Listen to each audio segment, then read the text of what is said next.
Bom dia, pessoal, tudo bem? Vamos começar a nossa aula hoje sobre pilhas e baterias. Capítulo 4, páginas 164 e 165. O cientista italiano Alessandro Volta, 1745 a 1827, descobriu que é possível gerar eletricidade combinando-se determinados metais. Ele montou a primeira pilha no ano de 1800, com um algodão molhado em água salgada, colocado entre dois discos de metal, um de prata e outro de zinco. Quando ligava os dois discos por um fio condutor, esse fio era percorrido por uma corrente elétrica.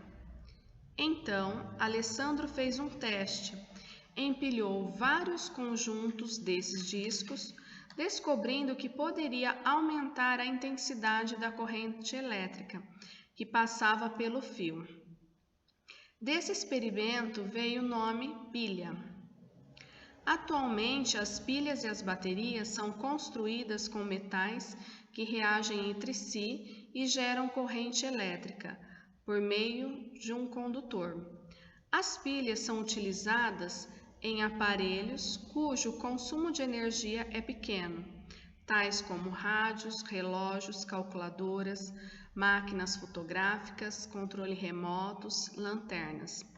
Então, olha só, gente, a inteligência e a persistência do Alessandro, tá? Então, imagina, nesse ano, em 1800, ele já tinha esse ideal, né?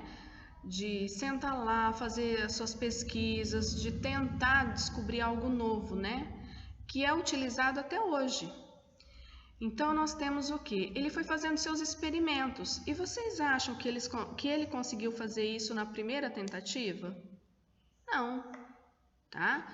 Então, ele foi fazendo várias tentativas até conseguir chegar nessa pilha. Então, ele foi colocando o quê? Ideias que foram surgindo. Então, ele molhou o algodão com água salgada e colocou entre dois discos de metal, um prata e outro de zinco. E ele foi intercalando, foi colocando um, depois o outro, colocava o algodão entre eles e assim por diante. Então, através do seu empenho, ele conseguiu chegar nessa pilha, que é um fio condutor, né? Então, ligava os dois discos por um fio condutor, ou seja, ele transferia a energia. E olha só, isso foi em 1800, tá?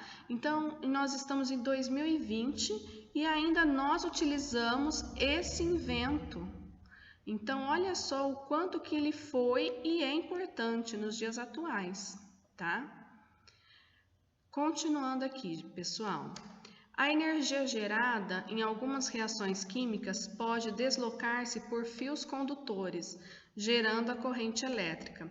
Esse movimento ordenado se dá quando o fio condutor é ligado nas extremidades de uma pilha. Uma extremidade possui o polo positivo e a outra o outro negativo.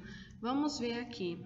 Então, aqui nós temos a imagem, tá? Uma reconstrução do experimento do Alessandro Volta. Então, vocês podem ver que era o quê? Um experimento simples, tá? Que conseguiu chegar na pilha. Então, nós temos aqui a pilha nos dias atuais. Observem que nos polos nós temos o polo positivo e o negativo, tá? E aqui nessa imagem tem exemplos de 3 pilhas. E vocês podem observar que, quatro exemplos. Nesses 4 exemplos nós temos nos polos positivos e negativos. Então, vamos lá. O caminho que a corrente elétrica percorre é chamado circuito elétrico. Um circuito pode estar aberto ou fechado. Quando o circuito está aberto, o aparelho ligado a ele não funciona, porque a corrente elétrica não circula. Para que o aparelho funcione, o circuito deve estar fechado. Normalmente, une-se a um interruptor para abrir e fechar os circuitos. Então, aqui nós temos exemplo, tá, de um circuito fechado, a lâmpada acende, é um interruptor. E do lado aqui, circuito elétrico aberto, então ele está o quê? Desligado. A lâmpada não acende. Então ele não permite a condução, tá? A passagem da eletricidade. Então vamos aqui. Existem outros materiais condutores de eletricidade, além do fio de cobre. Determinado material é considerado um bom condutor de eletricidade, quando permite a passagem da corrente elétrica sem oferecer resistência. Os metais, em geral, são bons condutores de corrente elétrica. Por outro lado, é mau condutor.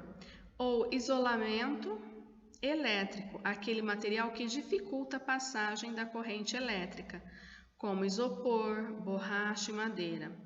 Um fio feito apenas de borracha não permitiria que a lâmpada da figura acendesse.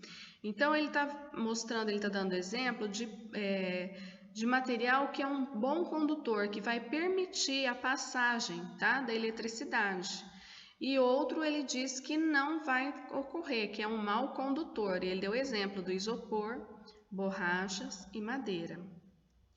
Bom, pessoal, vocês vão fazer a atividade agora da página 167 e a gente se encontra na próxima aula. Beijos e até lá!